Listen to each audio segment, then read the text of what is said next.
අනේසෝ යාළුවනේ ඉතින් අද ඇවිල්ලා තියෙනවා දකුණු කොරියාවේ අපි මාළු බාන්න. ඉතින් මේ කාලේ ගොඩක් කට්ටිය මාළු බානවා කොරියාවේ කට්ටිය. ඉතින් මේ සීතලේ ඉතින් අපිත් ආවා මාළු අල්ලන්න. ඉතින් ඒ කියන්නේ මේ වෘද්ධක් වශයෙන් නෙමෙයි. නිකමට ඇවිල්ලා බැලුවා කොහොමද මාළු අල්ලන්නේ කියන්නේ මේ අපි මාළු ඇල්ලනවාද කියලා. ඉතින් කට්ටිය මාළු අල්ලනවා. අපි ගිහිල්ලා බලමු මොන වගේ අත්දැකීමක් වෙයිද කියලා. මේ දවස්වල තිබෙන වැඩ රාජකාරීත් එක්ක ගොඩක් කාලෙකින් YouTube එකේ වීඩියෝ එකක් අප්ලෝඩ් කරන්නත් බැරි වුණා. ඉතින් මෙන්න මේ වගේ ලොකේෂන් එක තමයි අපි මාළු අල්ලන්නේ. මේක නම් නිකන් සවක් වගේ ගිහිල්ලා බලමු. කොරියන් කට්ටිය මෙතන නිතරම මාළු අල්ලන්නේ එන හින්දා මේ වලින් පොඩි පාරවල් දැන් හැදිලා තමයි තියෙන්නේ. මේ වලින් මාළු අල්ලන්න එන්න පුළුවන් වෙන්න. ඉතින් හිතනවා කොරියාවට එන්න බලාගෙන ඉන්න ඔයාලට මේක වෙනස්ම අත්දැකීමක් වෙයි. මේ වලින් ඔයාලට කොරියාවට එන්න ආසාවක් ඇති වෙයි කියලා. ඉතින් මෙතනදී විදේශිකයන් දේශිකයන් කියන්නේ කොරියන් ජාතිකයෝ කියලා වෙනසක් නැහැ. ඕන කෙනෙක්ට ඇවිල්ලා මෙතන මේ මාළු අල්ලන්න එහෙම ගැටලුවක් වෙන්නේ නැහැ. ඉතින් දැන්වත් මෙතන අපේ කට්ටිය මාළු අල්ලන ගමන් තමයි ඉන්නේ. ඉතින් ගොඩක් කියලා ඇවිල්ලා දැන් ආවත් මාළු නම් මෙතන අල්ලගන්න බැරි වෙනවා. ඒක සාමාන්‍යයෙන් මේගොල්ලෝ මාළු හැම කන්නේ නැහැ. සෑහෙනලාවක් බලන් හිටියා. අපිත් දැන් ඇවිල්ලා මාළු නම් අල්ලගන්න තාම බැරි වුණා.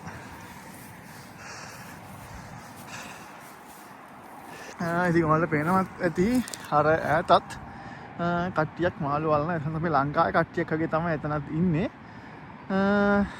ඉතින් මහා විශාලයි මේ වගේ තැනකට ඇවිල්ලා බලන්න. ඉතින් මාළු අල්ලනවට වඩා ඔයාලට පරිසරයේ සුන්දරත්වය මෙතනින් බලා ගන්න පුළුවන්. මොකද වැඩ කරනකොට ඒකාකාරී ජීවිතෙන් මිදලා මේ වගේ තැනකට ඇවිල්ලා හිටියත් ඔයාලගේ පොඩ්ඩක් හිත හදා ගන්න පුළුවන්. කොරියාවේ කියන්නේ වැඩ විතරක්ම නෙමෙයි. ඔයාලා ඒක නිතරම ඔයාලගේ කනට ඇහෙන කතාවක් වෙන්නේ නැති. ඔයාලා සල්ලි හම්බ කරනවා වගේම තමන්ගේ මානසික සුවය සඳහාත් මේ වගේ තැන් වලට එන්න.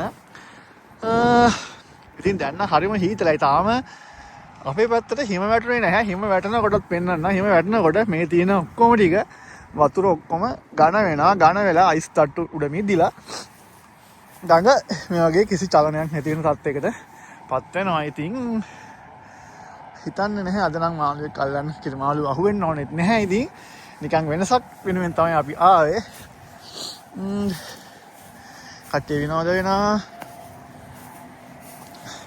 ඔයාලත් කොරියාවට ආසාවෙන් බලන් ඉන්න කෙනෙක් නම් එන්න. ඉතින් ආසාවක් ඇති කරගන්න කොරියාව මේ වගේ නිදහස් රටක් කියලා. මාළු අල්ලන්නයි ආවේ. ඉතින් ඔය වගේ තමයි මාළු නැහැ අපි යන්න තමයි හදන්නේ. ඉතින් ආයෙත් දවසක ඔයාලට මේ වගේ වීඩියෝ එකක් අරගෙන එන්න. අද ගොඩක් වැඩ කාර්යකාරීත් තිබ්බ දවසක පොඩි හරි වීඩියෝ එකක් දාන්න තමයි කල්පනා කරේ. ඒ හින්දා මේ වීඩියෝ කරලා දාන්නේ. ඉතින් පොඩි මේ අපසුතාව ඇති. ඉතින් අලුත් දවසක අලුත් වීඩියෝ එකකින් හමු වෙමු. එහෙනම් ඔයාලට සුබ දවසක්.